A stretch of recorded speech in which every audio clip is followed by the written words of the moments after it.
बिस्मिल्लाहिर्रहमानिर्रहीम। फरमान मुस्तफ़ा सल्लल्लाहु अलैहि वसल्लम, तुम्हारा मुझ पर दुरूद पाक पढ़ना पुरसलात की तरीक़ी में नूर होगा। सल्लु अलल हबीब सल्लल्लाहु अलैहि मोहम्मद। 3 सांस में पानी पीना सुन्नत मालिक राशिद अत्तारी ख्वाबों की तबीर लेकर पेश खिदमत है। और आप देख रहे हैं इशार तबीर। आज ख्वाब की तबीर सुनेंगे गोश्त के हवाले से ना, यानी फ्रेश गोश्त अगर किसी ने ख़रीदा हो या किसी को दिया हो पकाने के लिए तो उसकी क्या तबीर है। अगर ख्वाब में कोई देखे ना, मर्द हो या औरत देखे कि उसने गोश्त ख़रीदा है,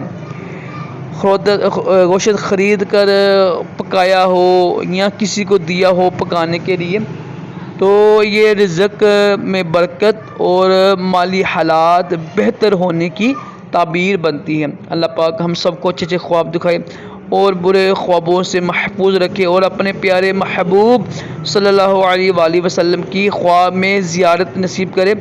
आमीन कहा कर क्या पता किसकी आमीन कबूल हो और दोनों जहानों की भलाइयाँ अता करे। सल्लु अलल हबीब सल्लल्लाहु तआला अला मुहम्मद सल्लल्लाहु तआला अलैहि व आलिहि वसल्लम।